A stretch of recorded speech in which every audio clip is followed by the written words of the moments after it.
जय विश्वनाथ, जय जगन्नाथ जी। बोलिए, क्या प्रश्न है? कर्म क्या है, विकर्म क्या है, अकर्मण्य क्या है, कर्म को अकर्म और कर्म को कर्म योग में कैसे बदला जा सकता है, अकर्म को कर्म योग भी कहा जाता है क्या, हम कर्म की गति को कैसे जान सकते हैं? कर्मणा गहनो गति, पहली बात समझे। जो हम वासनाओं से प्रेरित होकर के क्रिया करते हैं उसे कर्म कहते हैं। जो शास्त्र से प्रेरित होकर के क्रिया करते हैं उसे शुभ कर्म करते हैं। जो हम वासनाओं से प्रेरित करते हैं ना, जैसे हमारे अंदर काम की, क्रोध की, लोभ की, मोह की वृत्तियां हैं, तो उनसे पहले अंदर संकल्प विकल्प बनता है, फिर जो क्रिया होती वो कर्म बनता है, वो अशुभ हो जाता है। और जो शास्त्र सम्मत होता है वही काम शास्त्र सम्मत भोगा जाए, वही क्रिया शास्त्र सम्मत हो तो शुभ हो जाता है। शुभ और अशुभ ये जब तक होते रहेंगे तब तक हमारा जन्म और मरण होता रहेगा।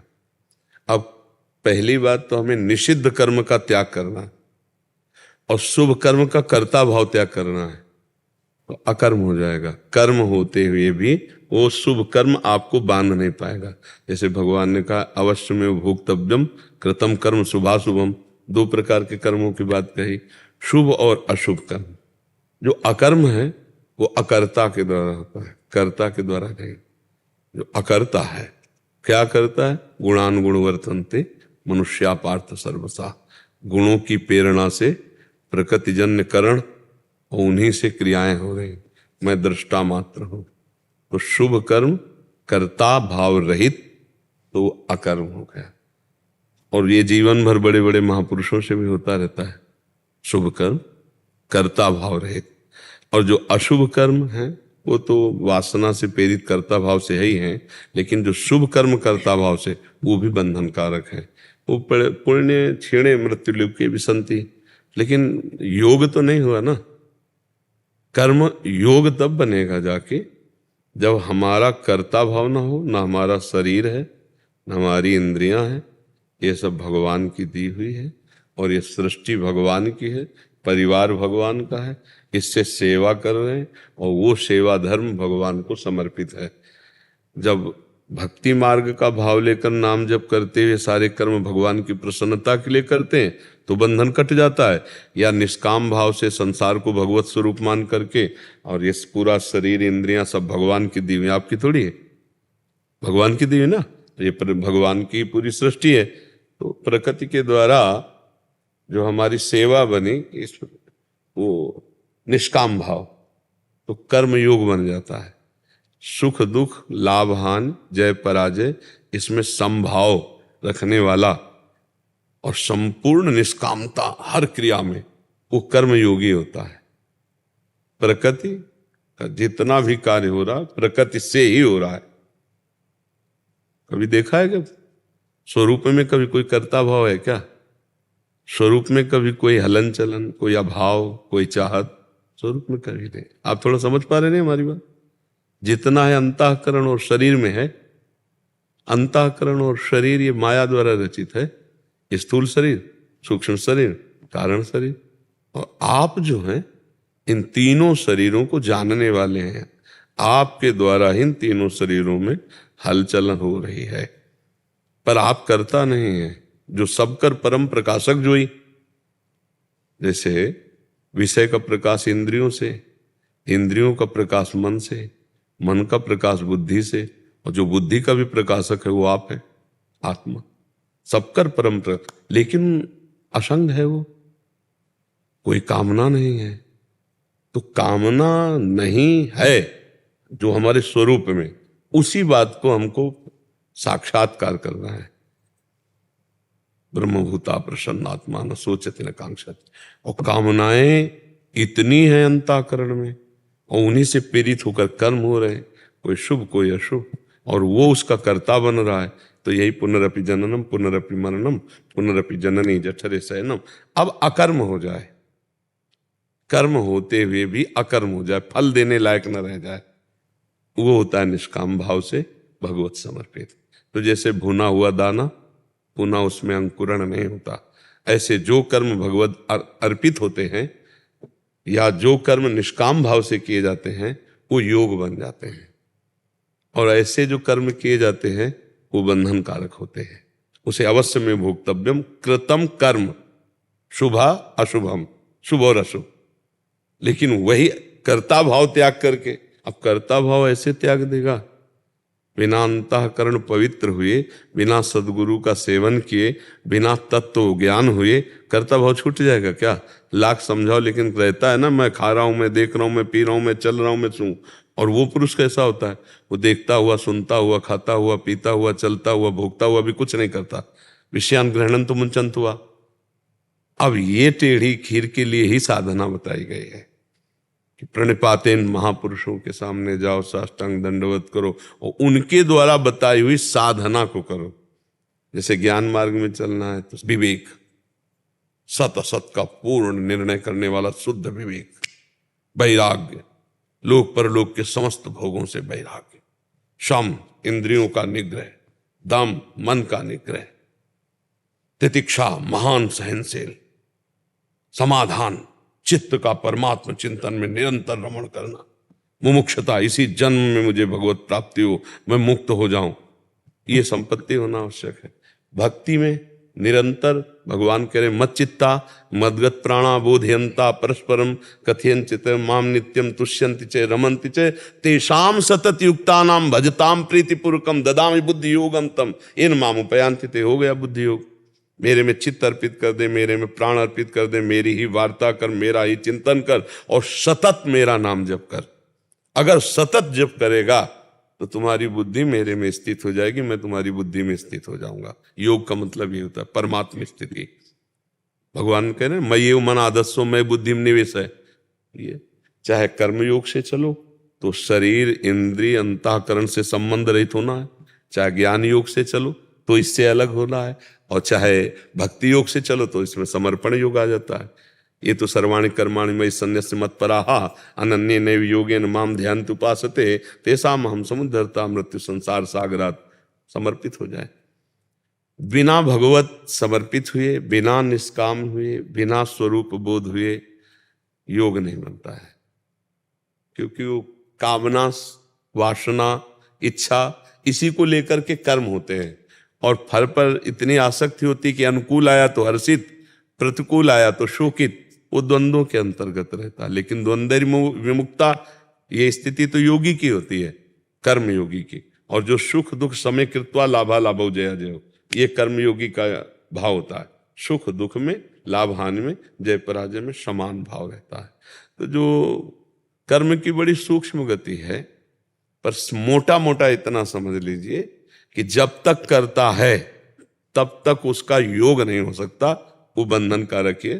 चाहे उसे अकर्म कहो, चाहे विकर्म कहो, चाहे शुभ कर्म कहो, चाहे निषिद्ध कर्म कहो, करता है वो बंधा हुआ है ऊंचे नीचे लोकों में। करता हटा सब खत्म। जैसे भुना हुआ बीज कभी अंकुरित नहीं होता, ऐसे उसका कर्म उसे बांध नहीं। कर्ता हटेगा कैसे? भगवान की एक एक सेकेंड में चिंतन वृत्ति बना लो। वो कह रहे हैं मत चित्ता मय्येव मन आदस्सो मयि बुद्धिम निवेश है, मेरे में मन बुद्धि लगा दो। साफ भगवान कह रहे हैं अनन्यस चिंतयन्तो माम, ठेका मेरा है, योग युक्त मैं कर दूंगा, तो काहे परेशान हो। तेषाम सतत युक्तानाम भजताम प्रीतिपूर्वकम, राधा राधा राधा कृष्ण कृष्ण कृष्ण नाम जप करो। और ये भाव ध्यान में तो इतना तो आ ही जाता है जब परमार्थ में चलोगे कि शरीर तुम्हारा रचा तो है नहीं, ये इंद्रियां तुम्हारी रची तो है नहीं, ये मन तुम्हारा रचा तो है नहीं, ये जगत तुम्हारा रचा तो है, तो व्यर्थ का अहंकार काहे करे। एक ट्रेन चल रही है, उसमें सब बैठे हुए हैं, एक आदमी दौड़ रहा था डिब्बे में। उसे बोले क्यों दौड़ रहा है? बोले अमुक स्टेशन जाना है। बोले बावरे ट्रेन चल रही, तू बैठ जा, तू बैठ जा, ये गुणों का चक्र चल रहा है, गुणानुगुण वर्तन्ते, सब दौड़ रहा है। अंतःकरण एक क्षण भी बिना क्रिया किए नहीं रह सकता। शरीर हाथ पैर बांध दो तो अंतःकरण से क्रियाएं एक क्षण भी, वो हर समय। और जो समाधिस्थ हो गए महापुरुष, वो क्रिया रहित है, क्रिया करते हुए शरीर से हो रही पर वो करता नहीं है। बड़ा मतलब इस समय हमको बहुत बड़ी आवश्यकता पहले अंतःकरण शुद्धि की है, और अन्य साधनों में अंतःकरण शुद्ध होने में बहुत समस्या है। और भगवान नाम जब बहुत जोर कलि में, इसीलिए ये कलिकाल मलायतन मन कर देख विचार, से अघुनाथ नाम बिन नाही नानाधार। किस साधन की, जिस साधन की तरफ देखो विक्षेप ही विक्षेप कलयुग डाले हुए है।